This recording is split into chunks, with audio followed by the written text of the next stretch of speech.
calendars for March 6th through the 9th.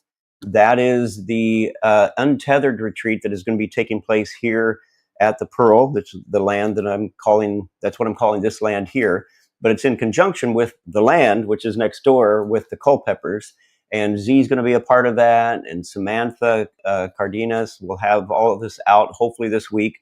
And you'll be able to sign up for that if you'd like to be a part. It's going to be a very small group. I'm looking at maybe 10 to 12 people. I don't want to have a big group for that. So just encourage you to get signed up and at least put it, mark it off on your calendar right now. It's going to be a great time together.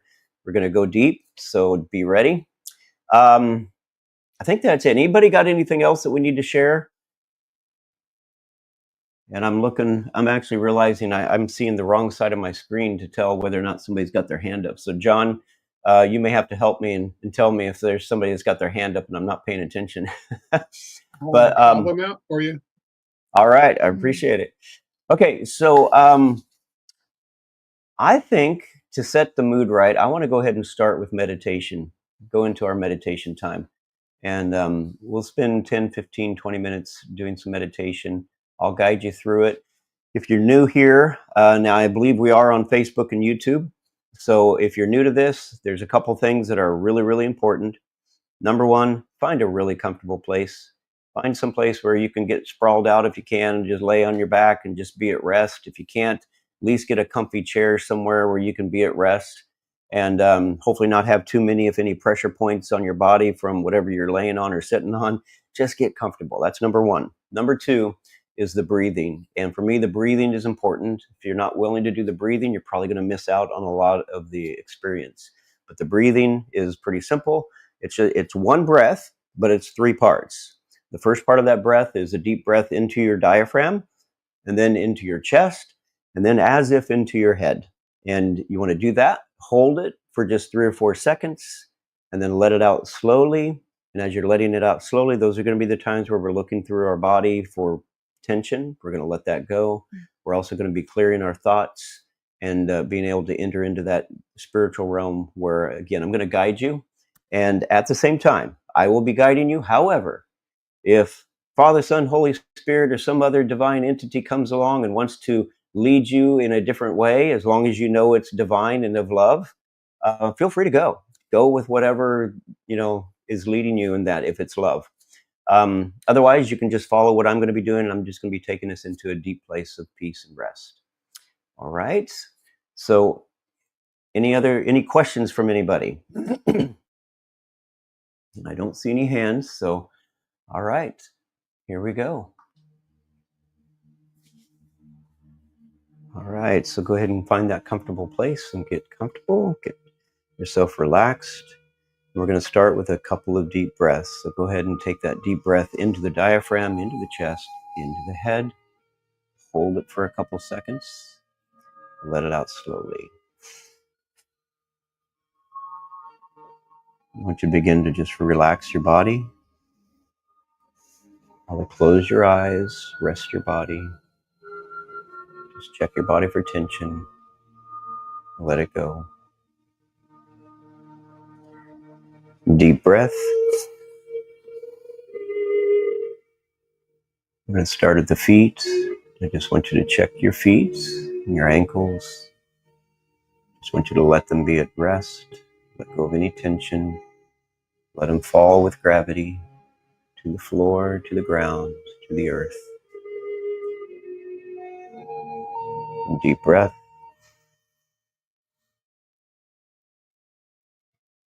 Relax your shins and your calves, your knees. Let the tension go.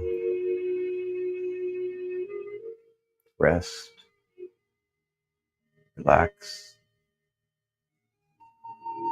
And deep breath.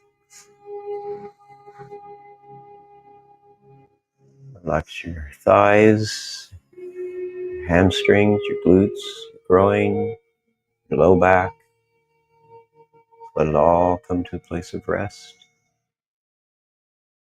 Go with the tension. Don't need any of it right now. Just let it go. Deep breath.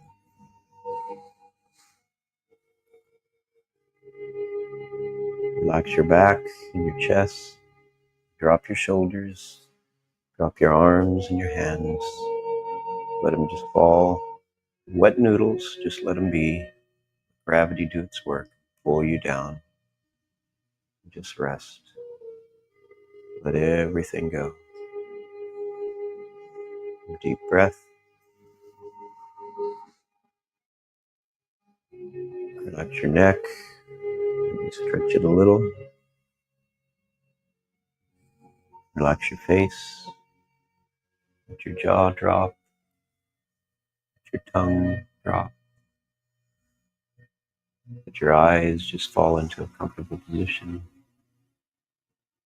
Relax your forehead, your eyebrows. Relax the top of your head. Everything at rest. Deep breath. Check your whole body one more time. Let go of any tension that you feel. Just be completely at rest.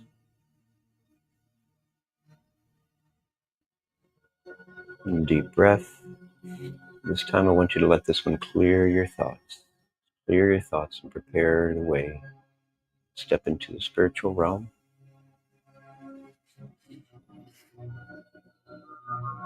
I want you to begin to see yourself just lying in a green pasture, lying on your back. There's beautiful flowers all around. Still have your eyes closed, but you know it's there. A little bit of a knoll, a little bit of a hill that you're on. I want you to go ahead and in the spirit, I want you to go ahead and sit up. Gently open your eyes in the spirit. I want you to look around. Just see and engage with the beautiful flowers, beautiful birds, butterflies, anything else you might see. Just engage with its beauty. Just experience the oneness that you have with all of it. Deep breath.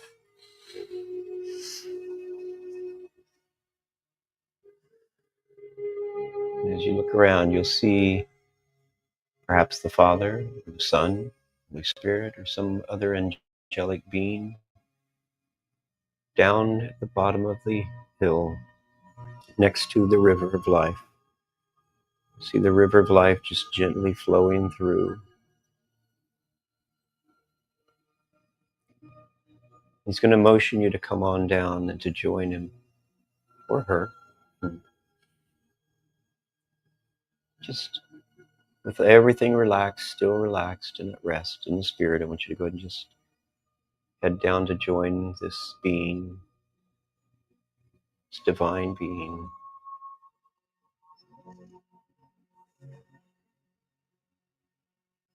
And I see this divine being walking out onto the water of life, walking on the water and inviting you to follow.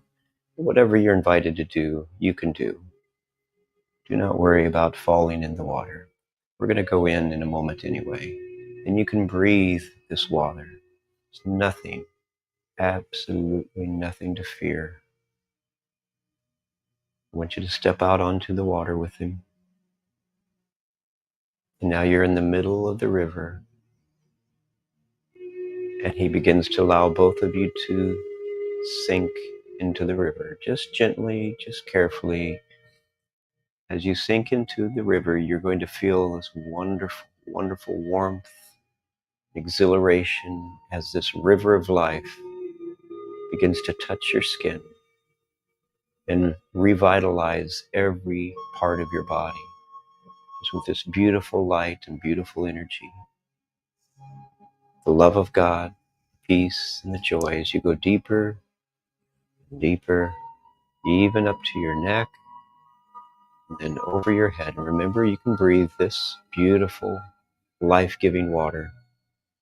You can breathe it. Now you're breathing it into your lungs so that it's now permeating your body from the inside out and the outside in.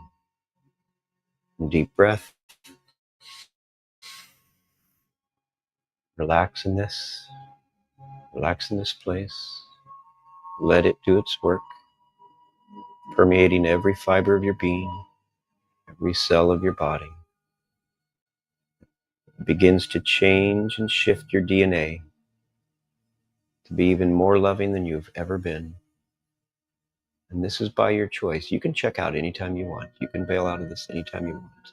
If you're here by choice. And by choice, you're asking to receive this beautiful love and light that the Father has created to give to you, to help you on your journey in becoming love. You are love. The two-sided coin is you are love. On the other side, you are becoming love. They're both one and the same, and they're both true. What we're doing now is experiencing the walk, experiencing part of the journey to where we get revitalized with the love, the light, and the glory, and the peace, and the joy God has already provided for you, and that you already are. It's permeating every cell of your body, changing your epigenetics and your DNA, even as I'm speaking. It's shifting you more toward love. Deep breath.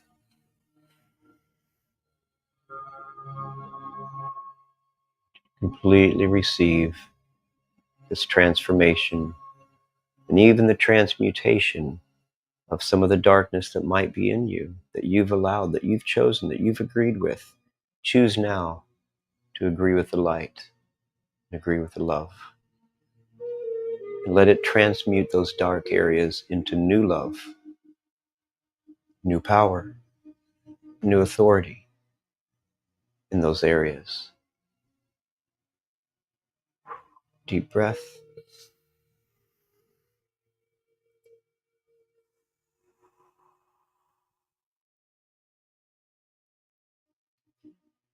As you begin to sink deeper into this beautiful, life-giving water, I want you to know that the deeper you go, the more saturated your body and your being and your existence becomes with the love, the joy, and the peace, and the faithfulness, the goodness, the kindness of God. You're becoming more and more one with Him as you go deeper and deeper into this water. Just relax. Just let yourself sink.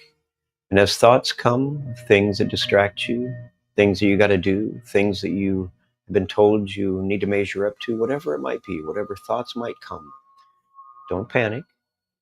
Just when you see them, recognize it for what it is. And for right now, you're going to untether from it. You're just simply going to, as if in the spirit, you're going to reach up and grab the tether out of your heart. And you're going to gently unsnap it. Because it will come easily in this place and in this space for this time, for right now. Just untether, unsnap the tether and let it go. You don't have to deal with that right now. Just choose to let it go. It's a choice right now. Just choose to let it go. If you have to say it out loud, just say, I let you go. I let you go. Just unsnap it, let it go. Each time you do this, it allows you to sink even further and deeper into this wonderful, beautiful depth of love and joy and peace. Deep breath. As you sink, more things may come to your mind and thoughts. I just want you to choose to let them go. Choose to untether them. Choose to let them go. I'm going to be quiet for a little bit as you experience this process of letting go. Untether, let go. Untether, let go. Go deeper and deeper. So go ahead.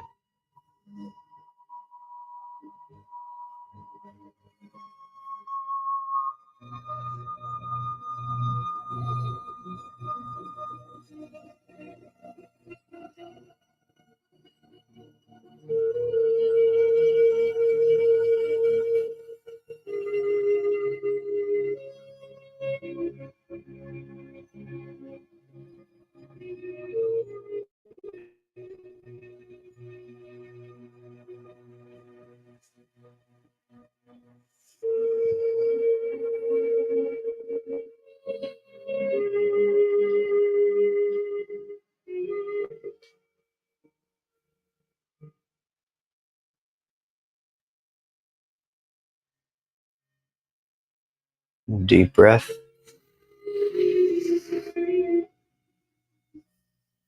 As you let it out, I want you to sink even deeper. And with your spiritual eyes and your spiritual senses, I just want you to recognize and take note of where you're at this moment, this deep, deep, deep place in the Father's heart, this river of love, this river of life. Take note, because you're here. You can return here in meditation at any time. Just simply closing your eyes and with intent, moving your focus back into this place. And you can continue this journey of going deeper and deeper, letting go, letting go, and letting go. You can return here anytime. And the depth is infinite. So you'll never run out of depth. You can keep going deeper in the Father's heart, this river of life. Deep breath.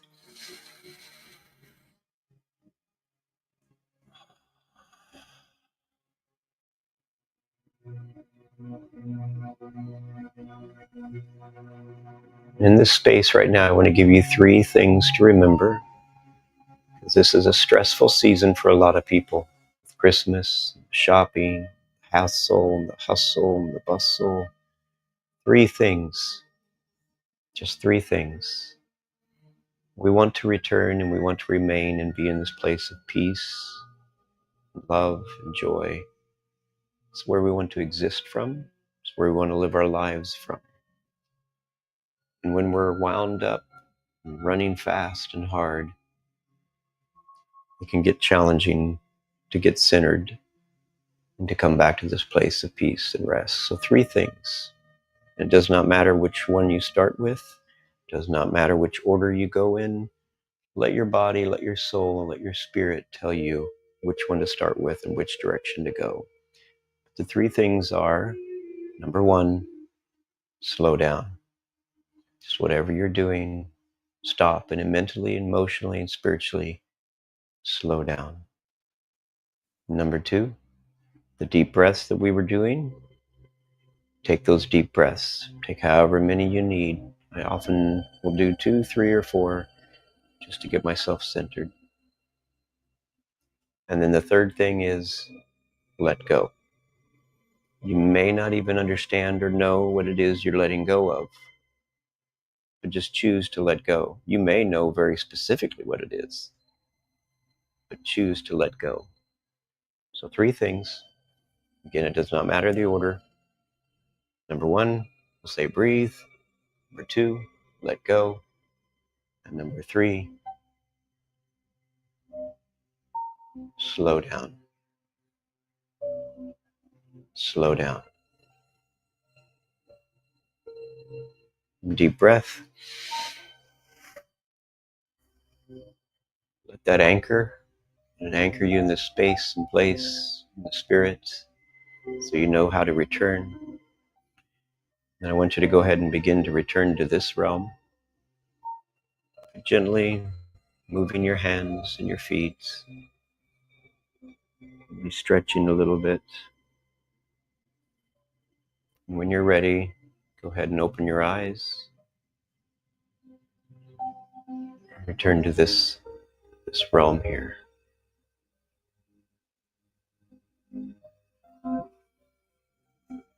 I'm going to invite you, if anybody would like to share if they had an experience just now.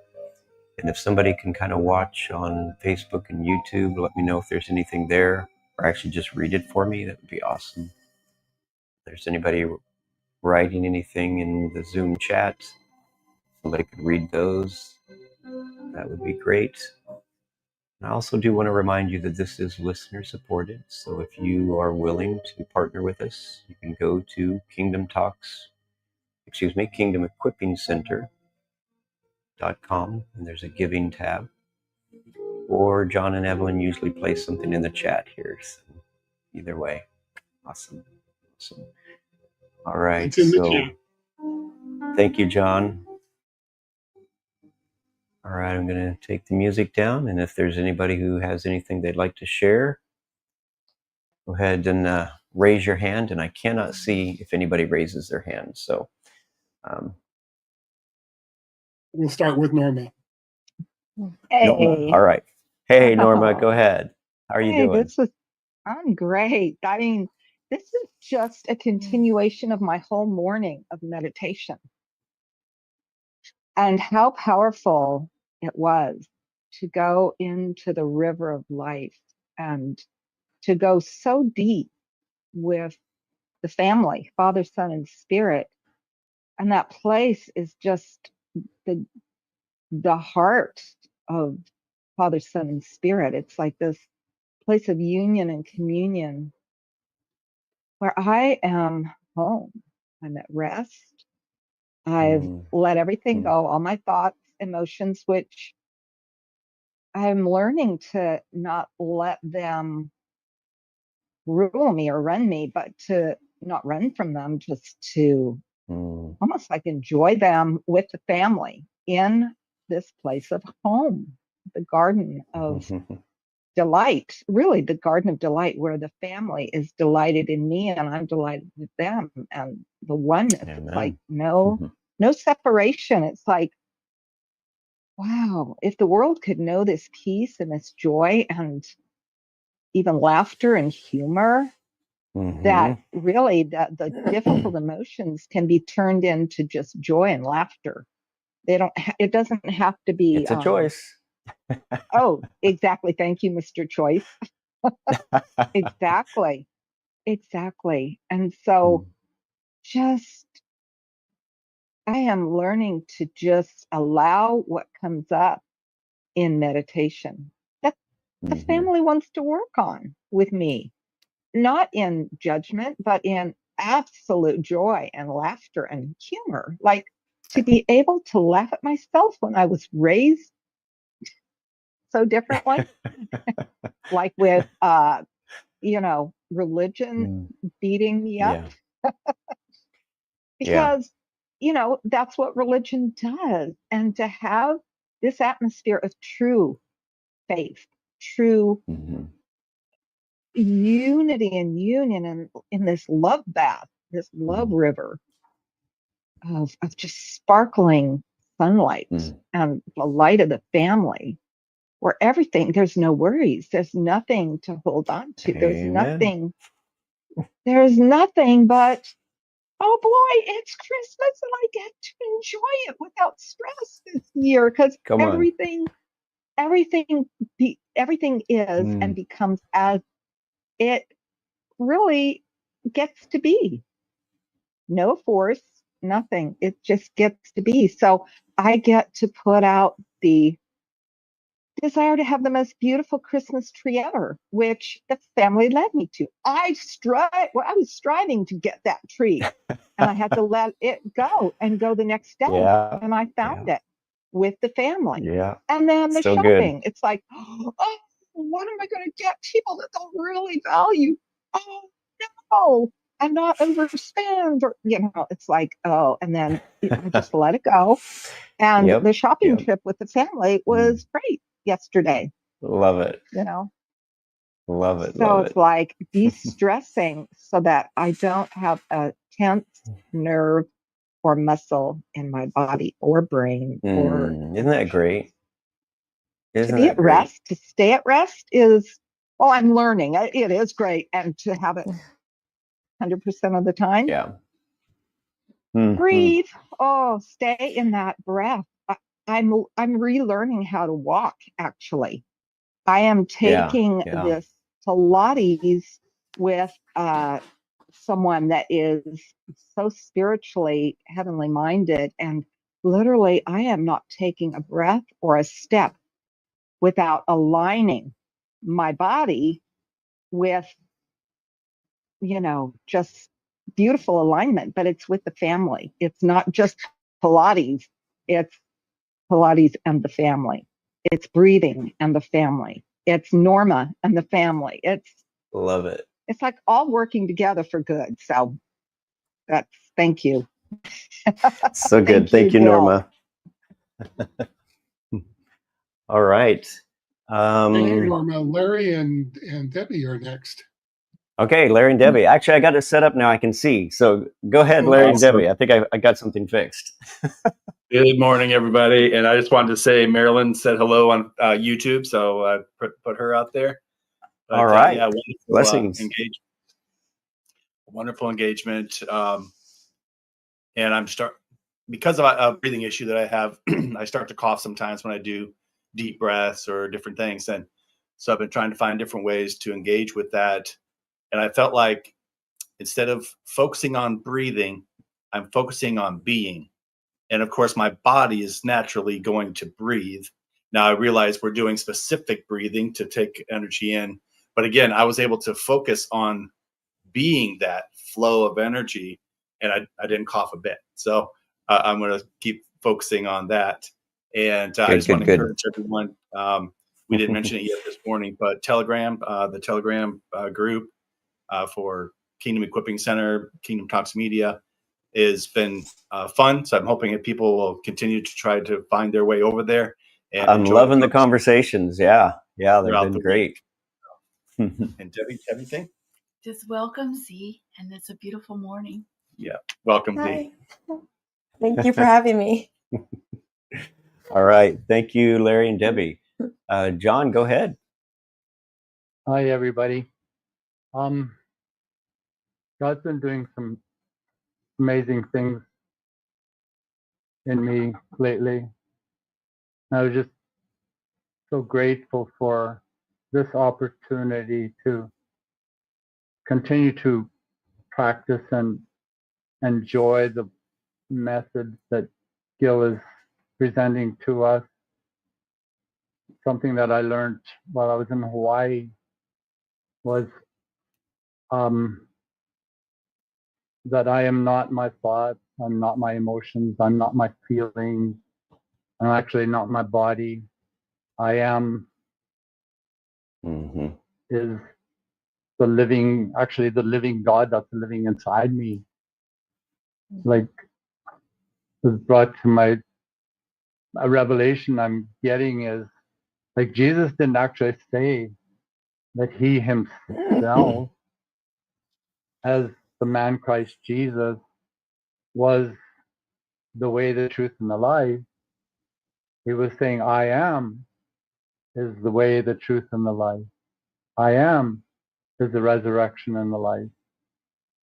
And that's what I feel like that revelation is giving me an insight that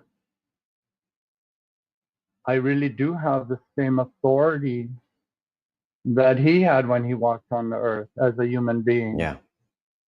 And on Monday, I had to get a tooth pulled out that was cracked.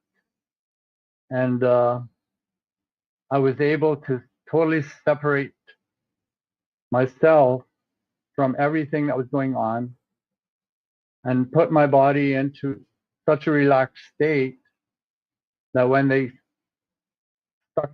stuck the needles into freeze, it was like a mosquito bite. Usually I just tense up because I hate that. I hated that in the past, and I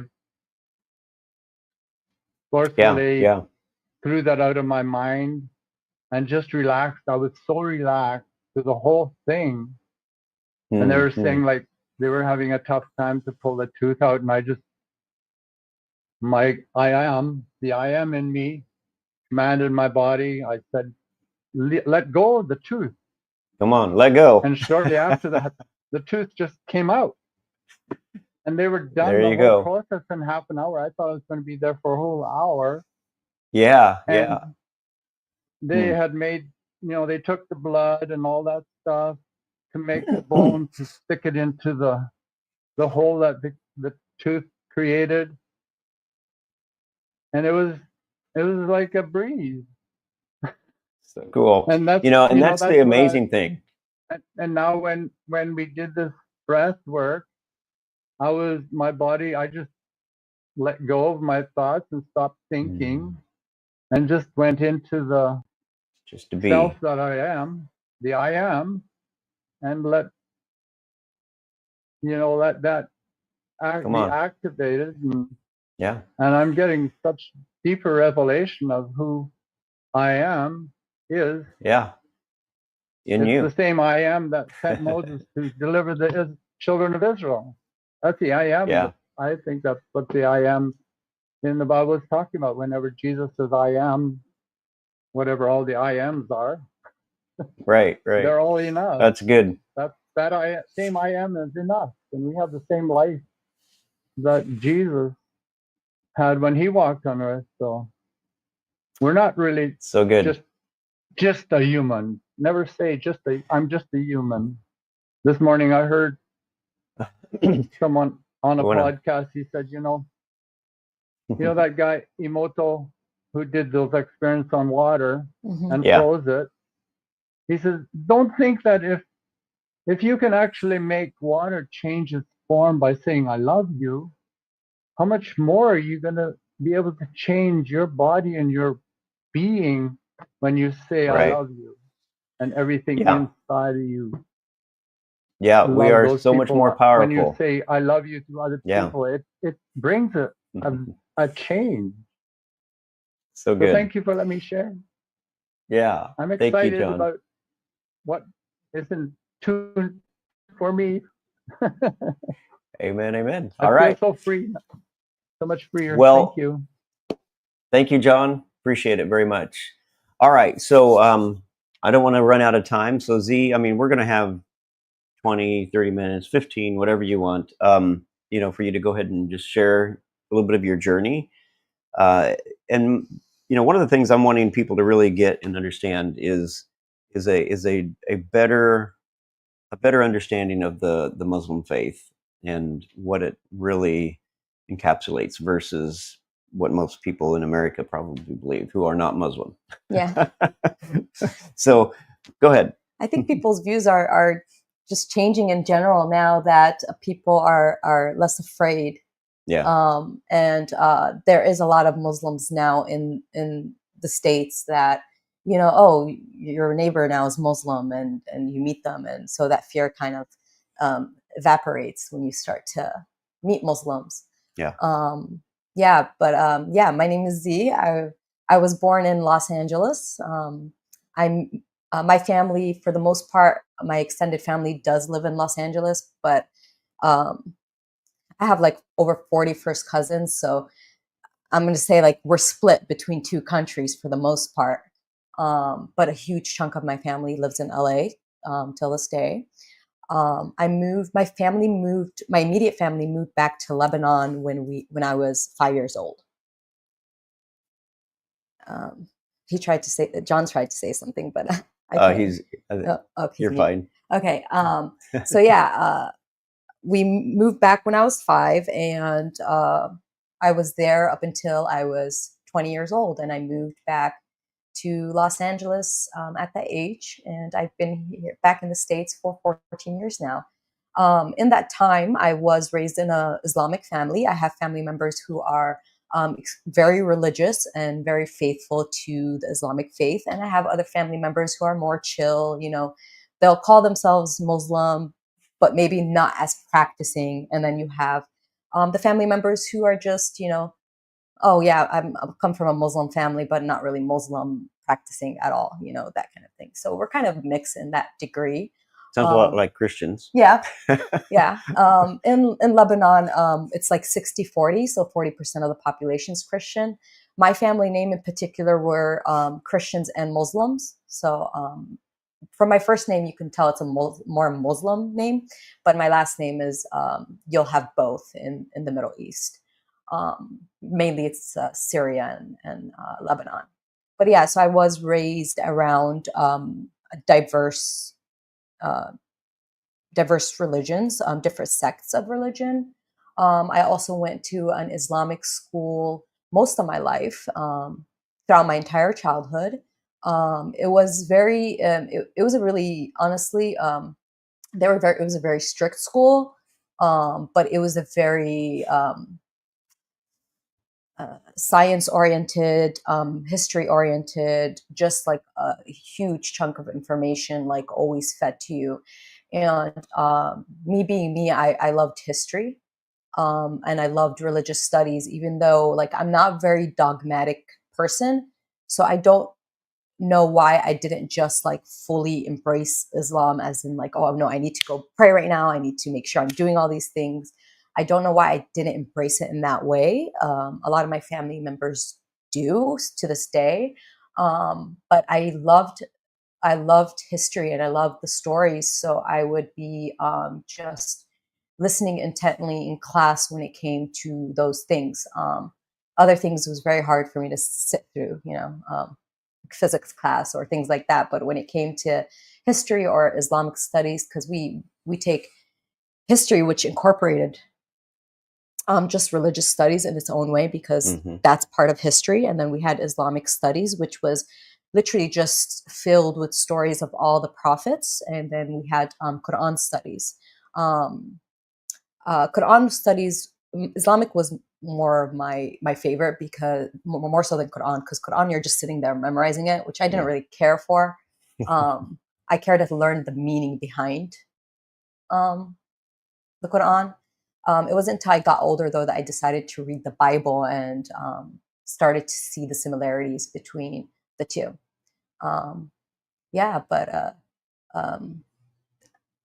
Does anybody have any questions for me so far?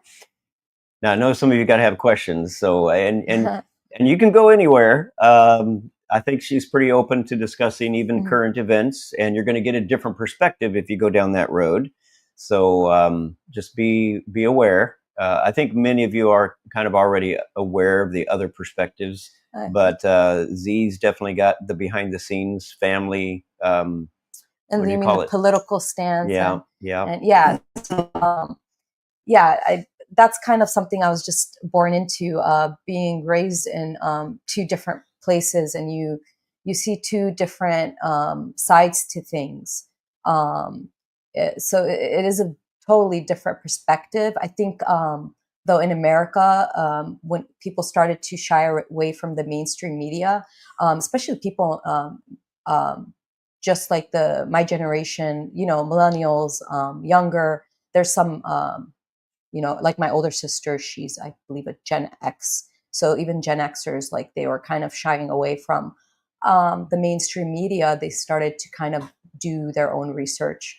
I did major in journalism, and my intent was actually to go into political journalism just because I'd seen just a lot of flaws there growing up. I was raised, I'm Southern Lebanese, so I was raised under, when we moved back to Lebanon, I was raised under the Israeli occupation when they were occupying Southern Lebanon. That ended in the year 2000. So I was a part of that for a good 5 years. And because we moved, it was in 1995, 1996, that's when we moved back to Lebanon. And after, I was there also during the 2006 war and the little, other mini wars that were taking place. I've lost a lot of family members to that. So it can be a sensitive topic, but I do try to separate that and try to look at things in a more political standpoint. Yeah. Very good. Very good. All right, Larry and Debbie, go ahead. Yeah, see, I would love to sit and talk to you about the history and that kind of stuff. I love that. And I too have fallen away from the mainstream media's version of history, what they tell us is happening and what's not happening. Because I follow a lot of the will be conspiracy channels, alternative news. But even that has a whole nother thing. I go way down the deep hole. So because these people that are calling themselves "We Are the News" now, it's like, no, you're still Con Inc. But anyways, that's a whole nother subject, Z. But I too am opening up to Islam as this peaceful religion that that Muhammad was a Christian out seeking the Lord when he, had his vision. That was one of the first kind of ideas that hit me. It's like, and then the West has demonized what Islam is supposed to mean to us, that it's this enemy thing. And, again, this all goes back to the Crusades as well. And the Ottoman Empire is this evil thing. But I would love to hear whatever quick versions you could do of any of that would give us a baseline for being able to see the Middle East in a different way than we are. Not to come against Israel, but to realize that there are bad things happening by Israelis as much as the next, and they're being manipulated as well. Both sides are being manipulated by the things out there. Important to remember.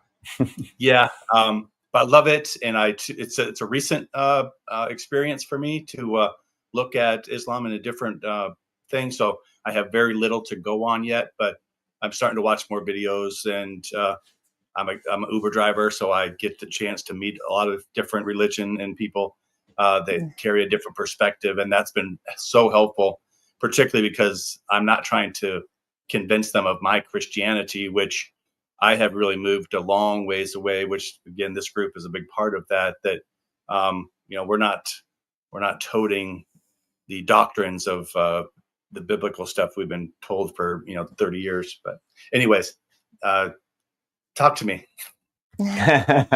So I think one of my earliest examples of just realizing the media's control, I think, was I was a teenager actually, and it was during the war, and during that war, over 2,000 people had died, including kids from my school.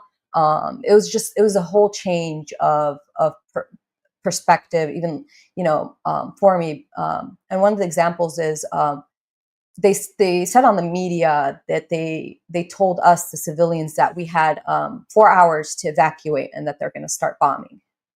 And so within 15 minutes, we were all in our cars in the streets, and they were bombing cars in the road and bombing all the gas. They had been bombing the gas station 2 days before that. Like, they had been bombing all the gas stations so that we wouldn't be able to even fill up on gas.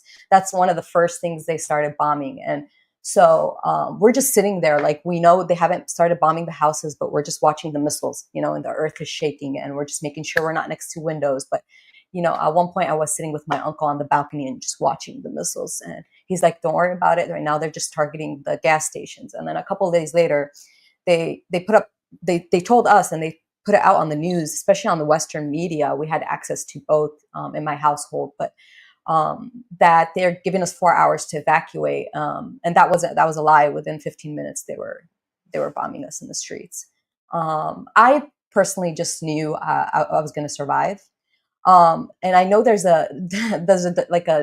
this stigma on the word religion, but I am a religious person in the sense that, like, I believe in the prophets, I believe in the messages, I believe in God, but I never subscribed to a single particular religion.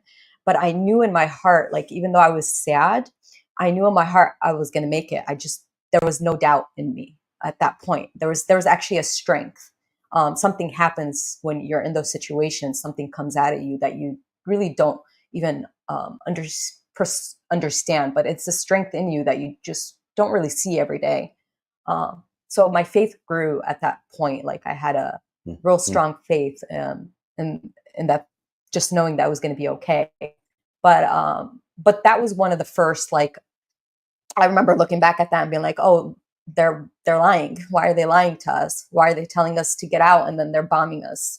So it didn't make sense to me. And I was a teenager, and I would, like, I still had that innocent mindset.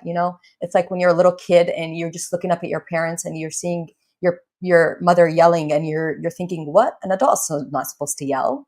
What's going on here? Like, a child really does think like that. They look up at their adults and they're like, oh, that's not right. Like, they're not supposed to yell, so it was that kind of, like, most of my childhood was that kind of, well, why is that man talking to my dad like that? Why, my dad's being nice. Like, why is that's not supposed to be happening? Like, so I had this innocent, view of the world where just everything was perfect and people were perfect, and adults could do no wrong. There were these fearless people, and then slowly, and I thank God for, I have a good memory. I don't remember what I had for lunch yesterday, something, but I remember being in my crib when I was an infant, So I do have like a good memory of my past, and I do think that's also maybe for this reason I could speak one day, but I do rethink things and assess them and try to understand what happened.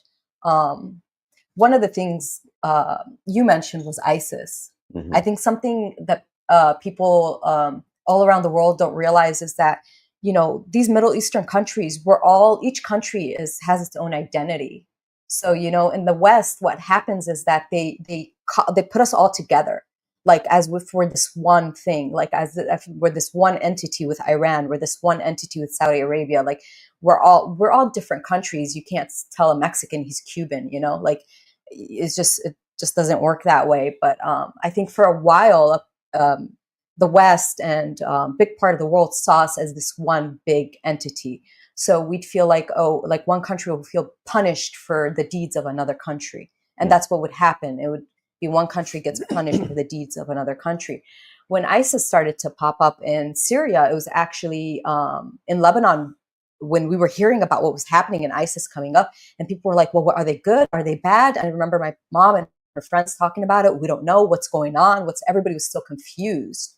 And the more that ISIS was doing, the more that we became fearful. You know, this was actually the year that they came up was the year that I actually moved out of Lebanon for school. I went to school in LA, but that was that year. It was around 2011. So around that time,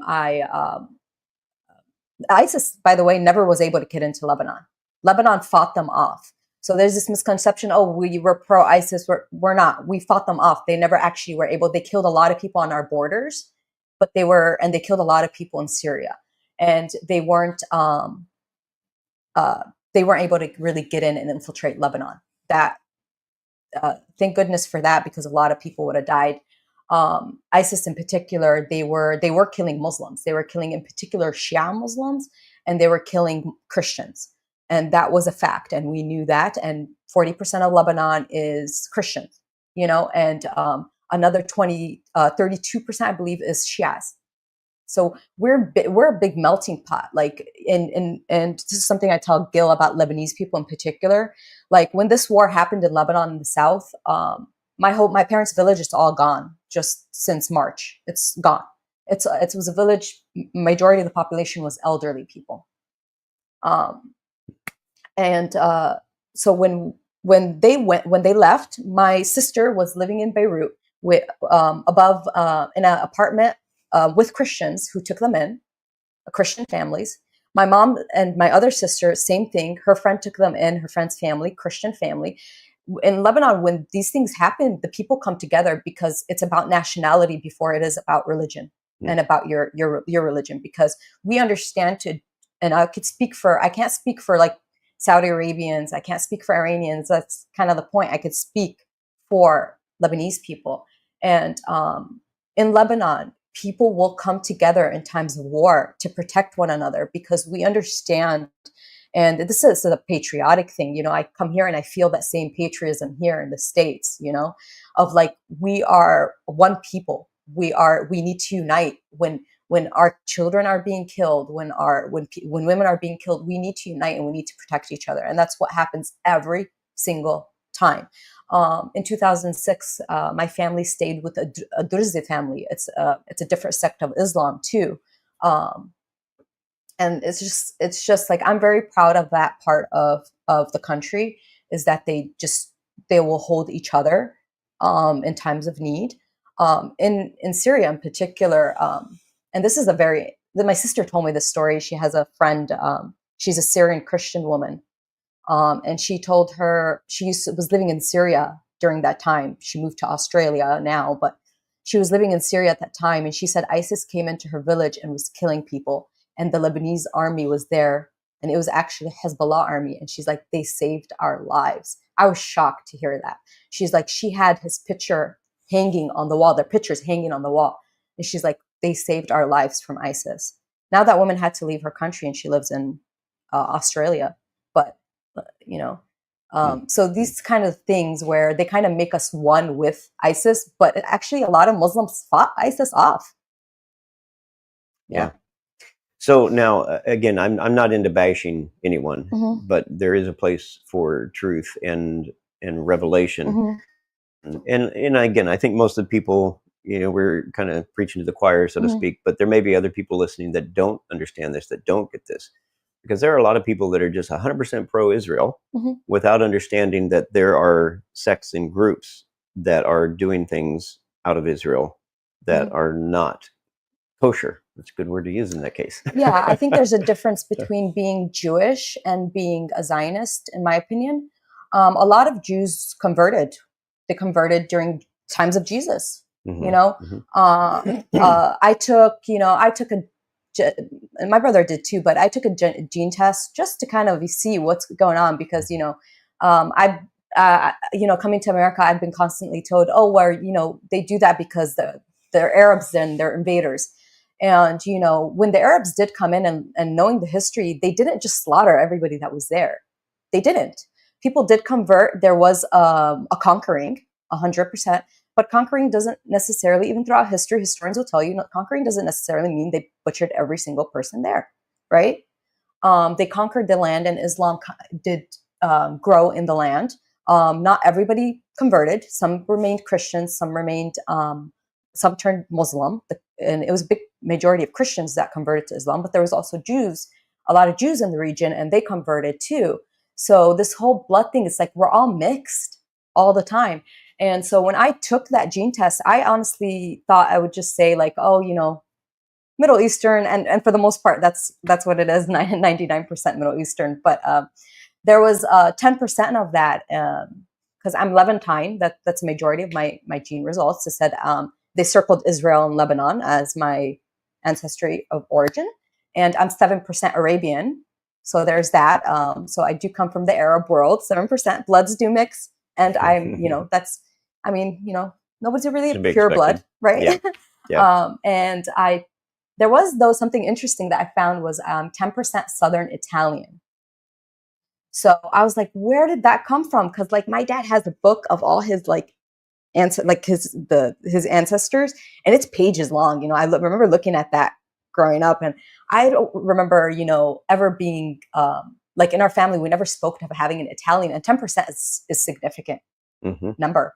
And I was like that. And but when I did do my research, it found that a lot of Lebanese people have Italian ancestry.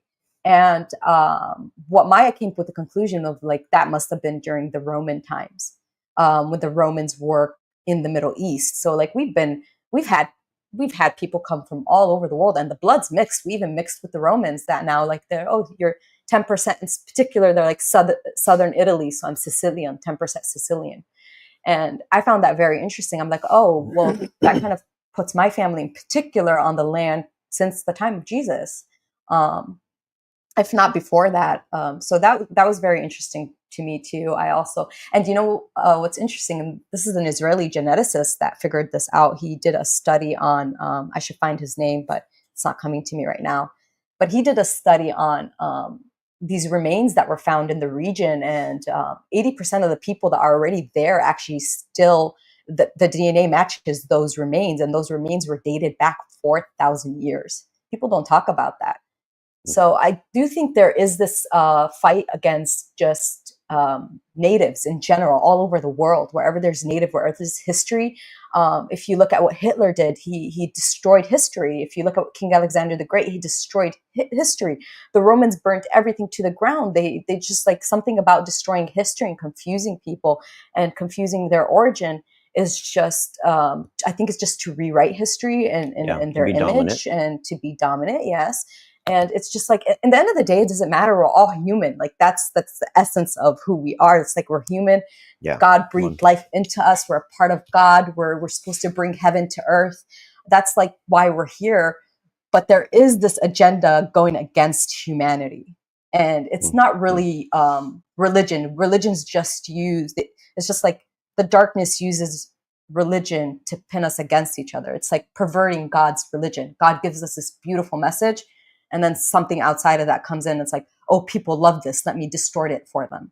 And let's see if they could still see the truth. And it's partly a test on God's part, I think, in my opinion. So good. Now, I know that there's some of you that have questions. Maybe you have some more thoughts to add. Either way, it's all good. So if you have something you'd like to add, something you'd like to share, or if you have questions for Z, don't be shy. You know, if you're on Zoom, raise your electronic hand. Let's see it. And if someone could be looking at Facebook and YouTube for me, see if there's anybody over there that's got any questions, that would be awesome as well. And yeah, so this is something I'm looking forward to. That I'm hoping Z will, you know, actually be a part of the community on a regular basis, and because, you know, she definitely has a different perspective to bring to the table on many of these subjects that we go down, many of the roads we go down. And this is all about the community that I want to build. I want to build a community, and I'm going to say this again because there's probably some new people watching. I'm looking for people of love, joy, and peace, that's what's in their heart, and they're capable of loving without conditions, which means that whether you're Muslim or Hindu or Buddhist, or I don't care, atheist, if you have love in your heart and you want to be a part of this community, I want you to be a part of the community. I want to actually be able to hear your perspective on the topics and the things that we bring to the table, because this is where the human race gets to come together. And this is meant to be a non-judgmental zone where we can share and talk and learn from one another. It's not a debate zone. I'm looking for people who can, you know, we can ask questions, you know, but the questions are always about all of us wanting to get to a deeper truth, not about, I want to win this argument. Not interested in that. If you think you got to win the argument, go somewhere else. But if you want to come and learn together, this is a great place. Yes, please feel free to ask me any questions. If you have questions about Islam, I'll try to answer you in the best way I can. So, yeah. All right. So while the juices are flowing, and I know that people are going to start asking questions, and I can't see the time, so we got time. We got plenty of time. We're 1 hour in. Yeah. So again, Facebook, YouTube, you just need to put it in the chat area, in the comment area. Somebody will read those off to us. And then here, if you're on Zoom, you can put it in the chat. If you don't want to be seen, don't want to have your face seen. By the way, we are live on Facebook and YouTube. So if you do share something and you have your video on, it will go out to Facebook and YouTube. If you don't want your video seen, your face seen, you can keep your video off and still talk. That's fine. Or you can just put it in the chat, and hopefully somebody will read that to us and for us. So, all right. So tell us something you find interesting about the Muslim faith that Christians and most of the world are clueless or have it totally wrong. I think what people get confused about is there's a lot of similarities. There's a lot of similarities. When you hear, now I think up until Jesus actually, because the only, I think, differences is, you know, Islam, there's really 3 prophets. I mean, all the prophets are loved, but there's 3 prophets that are really looked up to. And that's, you know, Abraham, Jesus, and Muhammad. You know, for some reason, they are brought up the most in Islam. And I think where we differ, it starts to differ is when Jesus comes. So in Islam, Jesus is a beloved prophet. He's still Jesus, the Messiah, is what, you know, we call him. In Arabic, it's Isa, Nabi Isa, which is Prophet Jesus. And the difference is Muslims don't really believe Jesus was crucified. So the story that comes about is that Jesus was saved, and that God made his enemies look like him, and they were punished in his stead. And that Jesus is still alive to this day, that he never died, and that he will come back, and he will be the savior, and he will be the king of the earth, basically humanity in the sense. So that's something that's believed in Islam. So the whole coming back of Jesus is the same.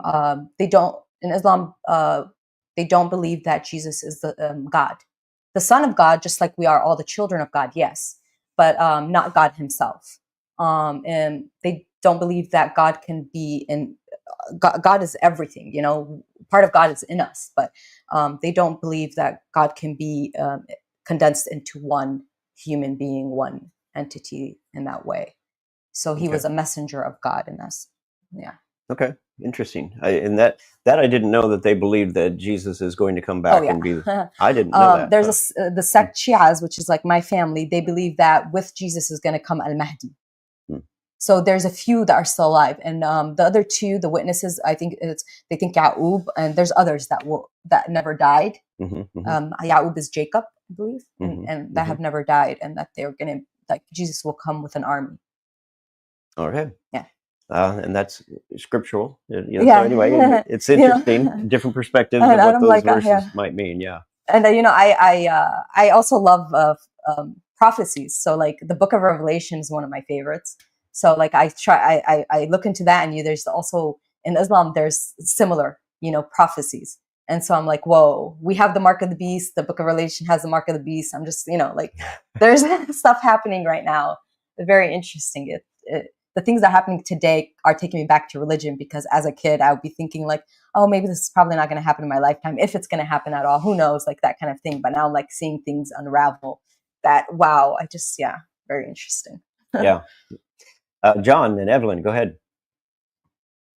Gosh, I don't know where to start exactly, but I've had Muslim friends for a long time. And at one point, in I think 1989, I attended a seminar on how to evangelize Muslims, or how to, anyway, that sort of thing. And one of the things that was stressed in that seminar is that we just want to become friends, rather than, I'm trying to convince you to become what I am. We just want to become friends, have dialogue. And so 10 years later, in 1999, we moved to Sacramento, back here, which is an enormously diverse community and has a large population of Muslim people. And we bought a house in a new community, and right next door are Muslim people from Afghanistan. They had immigrated before the wars that we're familiar with. They immigrated in the early 90s to avoid some of the issues that were going on in that country. So 9/11 comes, and we had become very good friends in the 2 years before that. 9/11 comes, and they were almost fearful to come out and say hi to us. We're living right next door, and we share things and stuff. And ironically, we had come off a 3-week fast right at September 11th. Yeah. And so, for us, it was kind of a pretty profound, wow, we were led to a fast just before this mess. And I remember meeting Horia, the youngest daughter, adult daughter, on the street, and she was like so afraid that we were enemies now because of this incident in New York. And actually, I was able to say to her, we're praying for your father, because I know he works in a large plant, that people will realize that he's an awesome, grounded man and not part of this mess. And especially because of the connection to Afghanistan that seemed to be in the news that day. And it was tears. She was grateful that we just love, rather than a condemn or accuse. And I'm sure that they had no idea that was coming. And that's kind of where we need to be as if we're Christian or whatever we are. That's where we need to be. We need to be open to love people regardless of what or who they are. It's been an interesting experience. I've got lots more about Muslim friends that I'm acquainted with, and so on. So. I do remember 9/11. I remember like it was yesterday. I was in Lebanon at the time, and I remember my dad just putting his hands in his head, and he's like, "This is bad. This is really bad." And I remember how upset he was. As things started to unravel, I started to understand what he meant, and in a long, bigger term, he didn't mean it's bad that people, and he did mean that, like, it's bad people are dying, but he knew that there's going to be repercussions. And he was talking to my sister at that time, because my sister was actually my oldest sister. She's 18 years older. She was actually living in New York, and she was there when it happened. And, Wow. so yeah, just watching that, and then later hearing on the news like, oh, Muslims are celebrating 9/11, and it's like, well, we're not celebrating, no. So yeah, I do remember that part of it. Yeah, so it was a very sad time, and a lot of people did suffer Yeah. the consequences with what happened in The Iraq, and repercussions. over 1 million people died in Iraq because of it. And it wasn't even Iraqis that had anything to do with it. And that's where we came back to the whole, like, blaming Cubans for something Mexico did, or, like it didn't make sense. And, but it's for, All gets lumped war. together. Wars make money for people, for certain people high up. Yeah. Wars make money. Weapons, selling weapons, all these things, it makes money. But the politics of it, it just, they were saying they need to get into Iraq before 9/11, and so yeah, the tragedies are often used to commit more tragedies. And you Yeah, hit the it is nail on the head unfortunate. when you say war makes money, because that's what most of it is really about. Mhm. It's about Yep. selling arms. It's about all kinds of Oh. things that are Yeah. involved in Power, it. resources. Religion is the scapegoat. Yes. Right. Yeah. And if as a Christian, if Christians were defined by some of the sects that we are popular in the news, that this one is hateful for this reason or another. If we were all defined by that, then we would be smirched, and we are anyway. But I mean, Yeah, because there's it's a extremists perspective everywhere. we need to Yeah. take. Mhm. Yeah. So good. Mhm. Pastor Isaac, All I right. want to hear what you have to say. Yeah, Pastor Isaac from Uganda. Go ahead. Thank you so much, Z. Actually, my father is Muslim, and he never wanted me to be a pastor. Ah. So it was so when I became a pastor, he told me, "Okay, I've accepted you never to be a I've accepted to be a pastor, but never eat pork and never go on streets to preach." I said, "Okay." So, but my question is, do Muslims get do they hear or do practice meditations, or do they hear from Father, like do they hear from God? Maybe I don't know how to explain it better than that. Now, Do they, or I would say that's depending on the person. I definitely heard a lot of stories, including from my stepmom. I call her my stepmom. She's my dad's first wife. She's an amazing woman. So she's, but I heard from people like her a lot of stories about coming across angels in their prayers, because the meditation usually, there is something powerful in that, and I'm coming to realize in this last couple of years of like praying in the same position and saying the same words. It's like a mantra, right? But there's the whole in Islam, it's encouraged to sit on your mat and do a meditation before and after, and actually talk to God, and for the people that do sit and do that, I've heard a lot of stories. I didn't really grow up where it's a stigma. Like my whole life is hearing stories of like miracles happening, and it's something that was very accepted. I don't see that as much here. Here's like, oh, that sounds like a crazy story, background from, it's like, whoa, I want to experience something like that. So there is that. I wouldn't say everybody. I would say it's like when people create that relationship with God, like my stepmom, she has a relationship with God that's personal to her. I do think that that's just anybody's capable of that, regardless of whether really it's Muslim or not. But I have definitely seen and heard Muslims speaking of these things. Yes, definitely. Yeah, well, good. Do we have anything from Facebook or YouTube? Anybody watching that?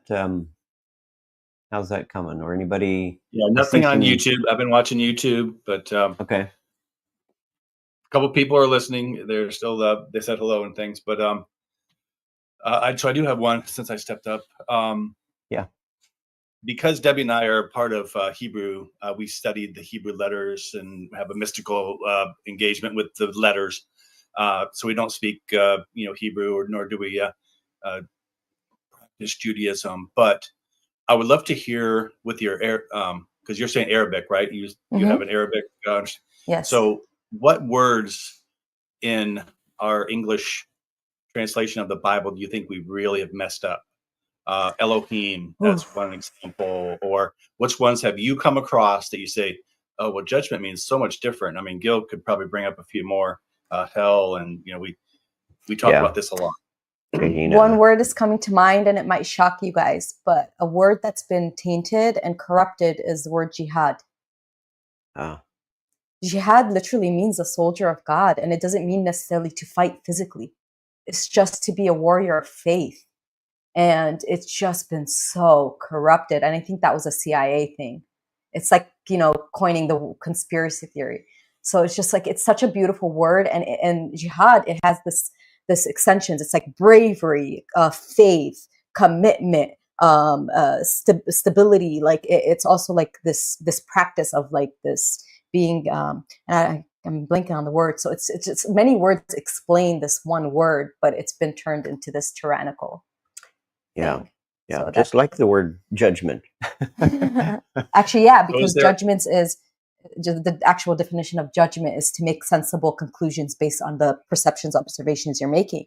And now it's about, it's this negative thing. It's like, no, we all need to have this good sense of judgment so we can come to conclusions based on their. Well, I'll share real quickly because you haven't heard this. Because for me, the word judge in Hebrew is Dan, which is made of two Hebrew letters. Now, this might be a stretch for a lot of people, but it really lands for me, so I continue to use it. But the word, the two letters are the Dalet and the Nun. The Dalet, if you go back to the original Hebrew, it's a door. It's pictorial. It's a door, and Nun is the sign of life, and so it's a door to life. So judgment is meant to be something that cleanses me of all the things that don't lead me to the door of life. So I'm being judged in order to remove the things that keep me from walking through the door of life. And so I want to be judged. And yet the church has flipped it upside down to where it's something we fear. We fear the judgment versus I want to be judged. If I understand the meaning of the word, the deep core of it, it's like, God, judge me all day long. Whatever is in me that is keeping me from walking in the fullness of the abundant life that you have for me, please judge me, remove it from me. Help me make the choices, help me see it so I can make the choices to have it removed from me. That to me is the depth of true judgment. And again, the church has flipped it upside down to where it's something we fear and we run from. It's like, no, I'm going to run to it. Right. Wow. Okay. All right, John, Evelyn, go ahead. I'm looking at her for a second. I don't want to jump on what she had to say. When you talk about judgment, I can frame that in something totally different so that we kind of understand your concept of judgment, Gil. And so if you look at my face, the hair is just so, and I've chosen a background where you can actually see that I have hair. I've carefully sliced a bit of hair off this mustache so you can see a break and so forth. All of this I learned in like TV production 50 years ago. So, but because we're called right now to present ourselves online, I judge every morning when I come here. Does this look good? Does this look friendly? Does this look, and if there's something going on that doesn't look right, then we can change that. We can fix that. We can take that away. If a red shirt, for instance, is not going to work today, I have other shirts. I have other uniforms for this purpose, and it's all to keep people engaged. I mean, that's what that is. So that's so much for judgment. But what I do know is that you're a journalist, Z. So what I'm aware of more this last 2 years than any other time is that what we're fed in the United States in any media we can access is wrong. It's incomplete. It's biased, and it's somebody's agenda. Because I have a friend whose name is Tarek. He travels the world. He's a Muslim man, and we had a great friendship going a few years back before he started going to Istanbul and so forth. And he sends me video that is taken, in the Gaza Strip and so forth that is shocking. It's like, how can Israel be this cruel? From what I'm seeing, and it's not a doctored video. It's really quite No, it's scandalous. not. And I know that war is like that. I mean, there's nothing. I mean, the United States has been as cruel, but it's amazing to me that you know the U.S. news tries to paint a much different picture than what's actually going. Yeah. And your experience is the whole community is gone because of bombs and so forth. There's a toll that we're just not aware of in people's lives, ordinary people's lives, who are not in conflict with whatever was going on there. They weren't responsible for the kidnapping of however many people, and they weren't a threat, and yet they're tortured and they're dying, from bombs and stuff. And then they bomb the hospital that they're trying to get care at. And it's an ugly. I think it's meant to open situation. people's eyes. I do think it's meant to open people's eyes. It's because this is not the first time. The thing is, Israel built up to this. They've always done this, but never to this degree. Like, how can you destroy like so much infrastructure, so many people's homes? How can that's like against nature? Like, this is Mother Earth. Like, you have people cutting down olive trees, and this is just kind of what happened here with the buffalo. Destroying these people's livelihoods. It's I'm not saying everybody in Israel is this horrible person, but the foundation of Israel is like to surgically insert yourself where there's already a people. Like, in that way, it just doesn't work. And I mean, to me, you can prophesize, right? But to me, I don't think God would give you anything through blood and destruction. Like, I just don't think that way. I think, people were coming in and living in peace. I think because it wasn't a land that had Jews, Christians, and Muslims, and I think what's used against Muslims is that it was majority Muslims, and that was the problem. And it had reached a majority Muslim, but like my family, at some point they converted to Islam. It was a choice. They could have converted out of it. A lot of my family members are not so religious right now, and a lot of them are, and it's no problem for one or the other. But that kind of level of destruction, there's something dark in that. And people are like, 50% of Gaza is children. I think that's a lesson for humanity. I think that's a lesson. What are you going to do? There's 50% of children. And there was this analyst that's kind of been like, well, a lot of Gazans, they don't have jobs because there's no jobs, 70+% of them. So what are they going to do? They end up having kids, no jobs, no lives, nothing to really do. They end up having kids. There's under this. So I could see why there's so many young children, but also I could see the divinity in that. It's that they're this ultimate lesson. Hopefully this will be the beginning of the end of wars. It is a time where everybody around the world is watching it. And what's interesting about this particular time is there is a prophecy in Islam, and I'm not sure it exists in Christianity. It might be, but there's this prophecy in Islam that there's going to come a time where people are going to be murdered and a nation's going to be destroyed and the whole world's going to see it. And the people will come to the prophet like, how's the whole world going to see it? They couldn't grasp that. How's the whole world's going to see it? That doesn't even make sense. So they would just like make all these conclusions that just really didn't make sense. Until now, we understand that prophecy, that our phones, who knew back then that there was going to be, that's magic to them back, they can't even perceive that. Our phones, our laptops, we're watching it. And Palestine's that nation. You can call your country whatever you want to call it. It really doesn't, the people are the people, regardless of what you call the nation. Would I agree Native Americans come back to come back and just start killing people and be like, oh, we need to destroy the white people and take our land back? I would not agree with that.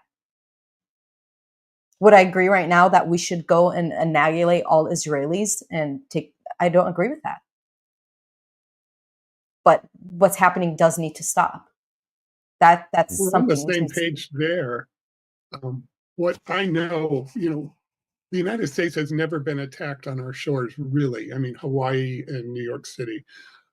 But we have not experienced the kind of mayhem Yeah. that exists because we're insulated by two oceans and we're insulated by a lot of other factors. We have no idea what's going on in, for instance, the Middle East and all over the world. The really awful things that people are doing to one another.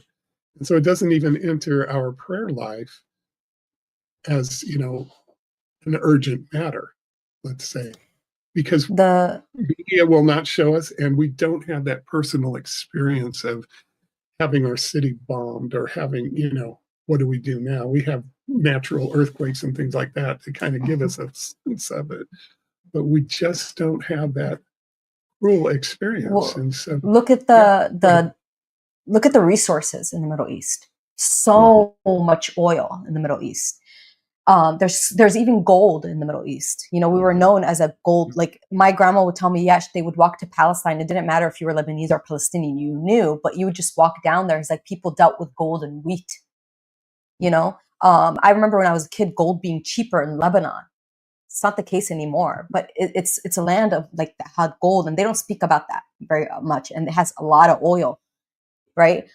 Same thing what's happening in Congo. It's because of their resources. So many innocent people are dying in the Congo. So many innocent people are dying in Sudan. It's all for resources. It's everything in our batteries literally comes from the Congo, and it's on the backs of children, and it's all for resources. In 2006, there was a stretch of oil that goes from Lebanon, and it was from above Tyre, Lebanon.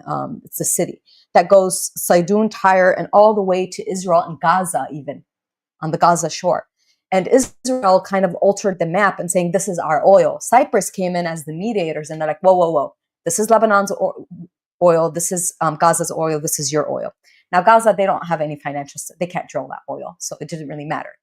So Israel was able to take that oil. But in Lebanon in particular, they were going to get ready to drill that oil. And so what happened? The 2006 war. Does anybody know why the 2006 war happened? No. The only story is, three Israeli soldiers were kidnapped in Lebanon. They crossed the border and they got kidnapped in Lebanon, and that took over the war. Well, these kidnappings between the armies have been happening way longer than that. That's not the reason. That's just the scapegoat that they used. But the war was in efforts to drain the economy so bad that we couldn't drill that oil, because that oil is going to bring the financial stability to, like, it's going to rise, in Lebanon, and that will make us a stronger country. And you can't have a stronger country as your neighbor where you want, because Greater Israel includes Lebanon. It includes Lebanon. They can't have that, and so that was one of the main reasons for that war. And over 2,000 people died in that 1 month. I went back to school. I remember coming back to school after that, and everything changed. They were saying the names of the students that died. My principal went blind in one eye because of a shard. You had people like injured, and everybody was just different. All the cliques changed. Like popular kids who used to hang out with each other stopped hanging out with each other. They made new friends. It's like everything started to change. Like it was just this whole new world and this whole new reality. But we knew in Lebanon, that's what we knew in Lebanon, is that they were coming out for this oil, and we never got that oil. It's Different perspectives. Yeah, it's just like, Well, we are coming up on time here, so I do want to thank you very much for coming on and for sharing with everybody. And I think everybody's been enriched a lot in some cases. And I look forward to the weeks to come and to see how things continue to unfold. But to me, this is going to broaden our horizons. It's going to broaden our understanding of things. And, so today might not have been a deep spiritual dive, but we also got a good education. And hopefully maybe some of you who have had perspective of the Muslim faith have, been enlightened a little bit to understand that it's not necessarily what we've been told, depending on what you've been told, but that, there's God is love. God is love. And when we're serving God, love is what comes forth. And that's what I'm looking for, is people that want to go deeper in that love, and that we can learn from the Muslim faith. What are some of the great deep things that teach us of God's love? If it's God's love, it's God's love. It doesn't matter if it comes from a Muslim faith or Buddhist faith or Christian faith. If it's God's love, then let's learn about it and let's go deeper. Let's learn to practice it. And that's something I think we've all been missing, because we've drawn up all these walls, these religious walls that keep us stuck in our own dogma without being able to see anything of the other beliefs and other faiths. To where if your God is that big and that strong, then I'm sure he can handle if we take a look at some other faiths, right? It's not going to freak him out. I'm wondering if it's similar in Christianity too, because in Islam, say the last battle is between good and evil. It's not going to be religions against religions. It's just going to be people of God against his enemy. That's it. Yeah, definitely. And that's the thing is, if it's a crazy analogy, but if an alien species came from outer space and just made itself well known, and that it was going to take over the human race, take over the world, deplete it of all of its resources and leave, the human race would probably come together, and the religious walls would come down, and we would come together and fight as humanity. And we need to do that now, in the sense of coming against the darkness and learning to love and be love. So that's where we're headed. All right. Love you all. And encourage you to stick around with John and Evelyn with the Afterburn. And I will have to let you know what's going on next week. I think we already talked about it at one point, but Larry and Debbie, are you guys doing next week? I can't remember what we talked about last time. Was that decided, or am I thinking of something else? What day is that? That's going to be in the middle of December, right? Or the end of December here still? So the 29th. Yeah, well, next Sunday. Okay. What is it? 29th is Sunday. Yeah. John and Evelyn. Thank you. John and Evelyn. I knew I talked to somebody and I'd already forgot about it. So John and Evelyn will be running things next week, everybody. So don't miss it. And look forward to seeing you all in a couple weeks. That is my birthday, the 29th. So I will probably be birthdaying it up somewhere. I don't know where. But love you all. It's nice meeting you all. I truly love you all. Thank you for having me. All right. And stick around for John and Evelyn. We'll talk to you later. Bye-bye. Thank you. As we close today, remember, we're on a journey together, breaking free from the boxes that limit our understanding of God and ourselves. And each step forward, every choice you make is shaping a new narrative, one where heaven meets earth, and where your unique value shines, and where transformation is not just a possibility, but it's inevitable. You are a vital part of this community, and we are so grateful you've been here. So keep seeking, keep growing, and know that we are making an impact and change the world. Blessings to you all, and remember to like this broadcast and invite a few friends next week. Love you all, and if you're on Zoom, stick around for the Afterburn with John and Evelyn. I'll see you next week.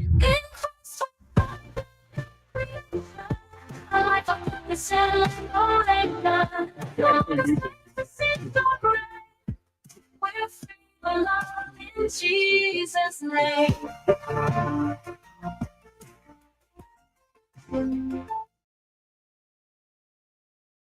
Ta-da.